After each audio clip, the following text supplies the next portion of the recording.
밤이 꽤 깊었는데도 아이들은 잠을 못 자고 있는지 붓으로 꼬리는 소리, 말소리가 거실 쪽에서 끊어질 듯 들려오고 있었다. 이런저런 생각으로 뒤척이면서 잠이 솔핏 들었는가 아니든가 잘 모르겠다. 요즘 들어서 비몽사몽 잠도 깸도 아닌 상태로 밤을 꼬박 새울 때가 많다. 목이 마르다. 머리맡을 더듬어 잘 있게 물주전자를 찾아 주둥이에 입을 대고 기울였다. 자다가 또는 졸다가 일어나 마시는 물은 가슴이 참 시원하다. 할몸 살아술 쪽에는 내가 잠을 깨어 붓으로 꼬리를 양이면 우레의 곱에다가 물을 따로 내밀었었는데 다시 자리에 등을 반드시 하고 누웠다.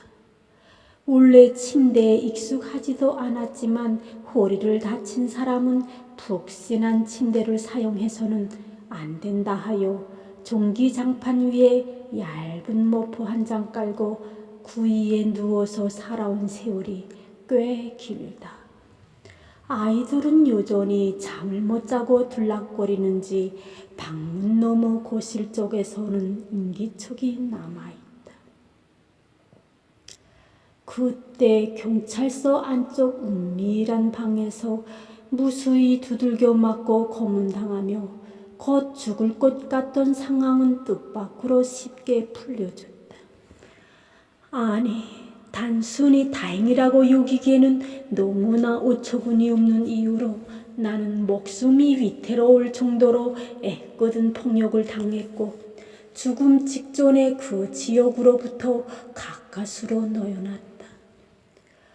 그날 그러니까 생전 듣지도 보지도 못했던 전기 고문까지 받던 날이었다.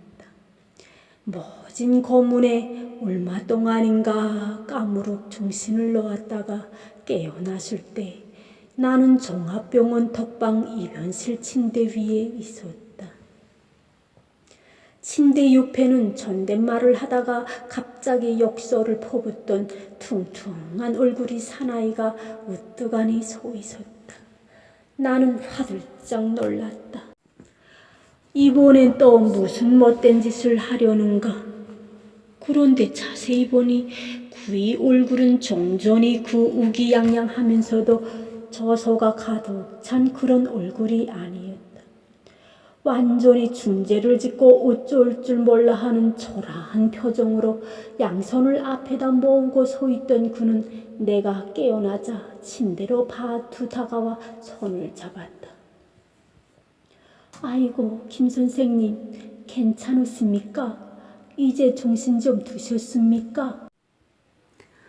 나는 본능적으로 그의 손을 뿌리쳤다. 그가 또 어떤 회개한 짓거리를 하려고 일어나 싶은 생각에 온몸이 바싹 오그라들었다. 머리털이 곤두서는 느낌도 잇따라 나를 습격했다. 잠시 후면 또다시 나를 어딘가로 끌고 가 이번에는 아예 시칼을 들고 난도질을 하려고 할지도 모른다는 공포감으로 나는 돌돌 떨고 있었다. 그가 다시 입을 열었다. 뭐라고 말씀을 드려야 할지 모르겠습니다. 중대한 착오가 일어나고 일이 잘못되어서 선생님이 곤욕을 치르게 되었습니다. 자초지종은 차차 말씀드리기로 하고 우선 치료를 잘 받으시기 바랍니다. 죄송합니다. 정말 죄송합니다. 죄송합니다를 연발하면서 그는 연신 고개를 주걱거렸다. 정말로 미안해하는 것 같은 그의 얼굴에는 처음으로 비굴함이 엿보였다. 그럼에도 불구하고 나는 그에 대한 경계심을 늦출 수가 없었다. 곧바로 편하여 또다시 누군가를 동원해서 나를 죽이려 들 것 같은 두려움만이 내 온몸을 가득 짓누르고 있었다. 한동안 그러고 서 있던 그는 병실 출입문을 열고 밖으로 나갔다. 그는 누군가에게 외치듯 큰 소리로 말했다. 아무도 접근 못하게 해. 알았지? 나는 병실에 갇혀서 온몸에 난 타박상 치료를 받았다. 실내에 있는 화장실 거울에 비친 내 모습은 사람의 모습이 아니었다. 뚱뚱 부은 얼굴에 여기저기 피멍이 들어 있었는데 가장 큰 문제는 허리였다. 평소에도 허리가 둔둔한 편이 못되었던 나는 어디를 어떻게 맞고 그렇게 되었는지 등허리 전체가 아파서 구부리고 펴는 일이 쉽지 않았다.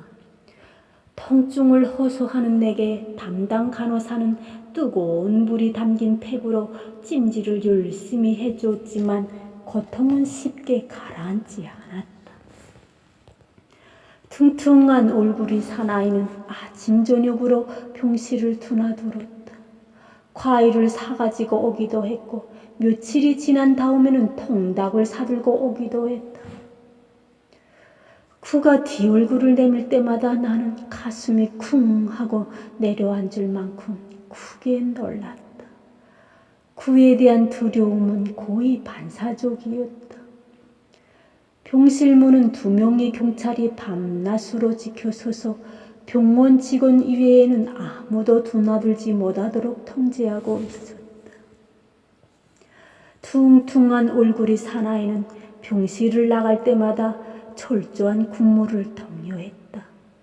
나는 그가 외치듯 말하는 아무도 접근 못하게 라는 명령을 들을 때면 아직도 내게 목숨을 위태롭게 할 위급이 남아있음이 새삼 느껴져 어덜어덜 몸을 떨었다.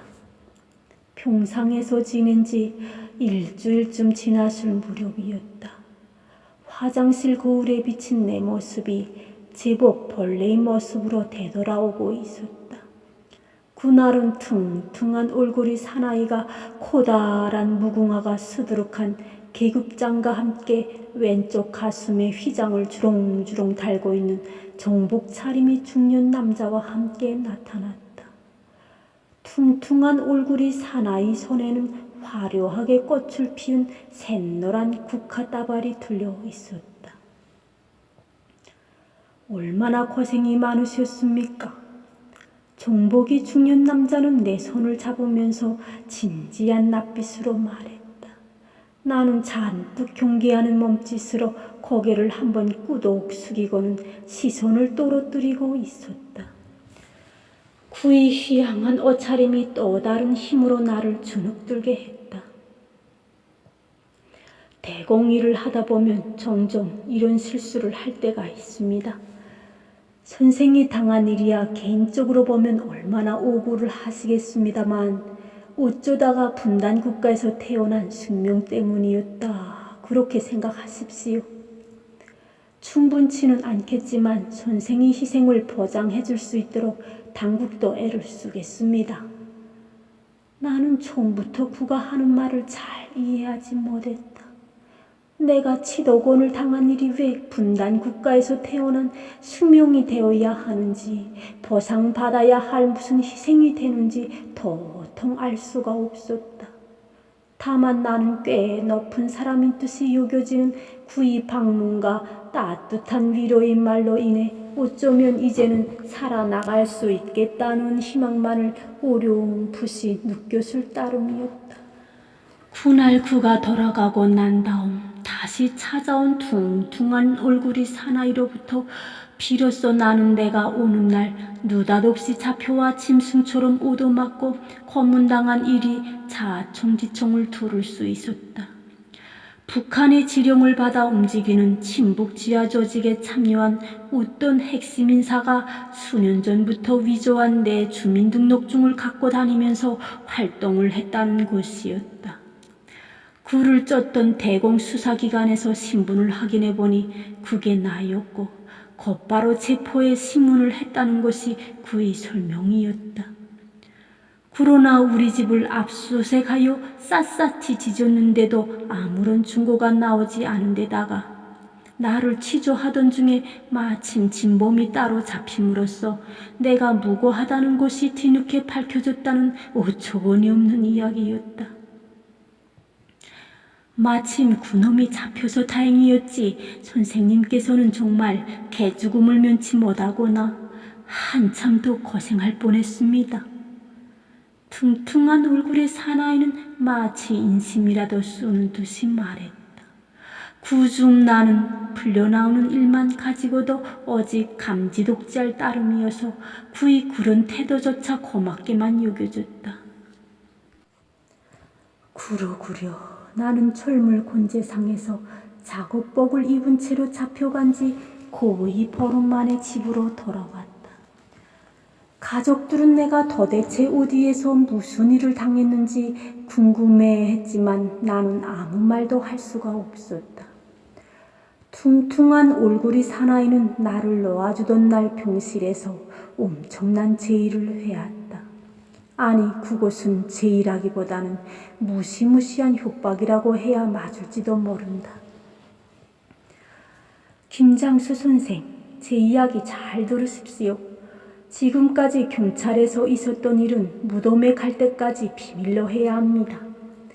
가족을 포함해서 아무에게도 절대로 발설해서는 안 됩니다. 이것은 물론 국가적 가업을 위해서 피할 수 없는 의무입니다. 김 선생이 이런 조건에 협조해 준다면 먹고 살 수 있는 직장은 우리가 책임질 것입니다. 그러나 만약에 이런 조건을 어긴다면 김 선생은 다시 국가보안법 위반 혐의로 체포될 것입니다. 그때 나는 그의 이야기를 따를 수밖에 없었다. 그가 만약에 하고 말한 그 대목만 가지고도 나는 치가 떨리고 몸서리가 쳐졌다. 다시 체포될 것이라는 말이 금세 비수가 되어 내 오금을 매섭게 찌르는 느낌이었다. 알겠습니다. 약속하겠습니다. 아니, 맹세하겠습니다. 나는 그의 앞에서 연신 고개를 주걱거리면서 그렇게 몸과 마음으로 진정을 다해 맹세했다. 그는 영이 주도하게도 비밀을 절대로 지키겠다는 하약서에다가 한문이 빽빽하게 들어간 무슨 포기각서라는 것까지 받았다. 나를 지프차에 태워 집으로 데려다 주면서 얼마간의 현금까지 주머니에 넣어준 그는 마지막으로 말했다. 철물곤제 덤에상에는 일단 나가지 마십시오. 허리 부상이 아직 완쾌가 되지 않았으니 당분간 몸을 좀 더 추스르고 계시면 다른 직장을 잡아드리겠습니다. 다시 제가 연락을 드리지요. 그러고 나서 한 달쯤 나타난 그는 나를 국영기업체인 K공사로 데리고 갔다. 그게 내가 K공사의 경비직 직장을 얻게 된 연유였다. 그해 몇십 년 만에 내렸다는 폭설이 도시를 거의 마비시키다시피 했던 추운 겨울날의 일이었다.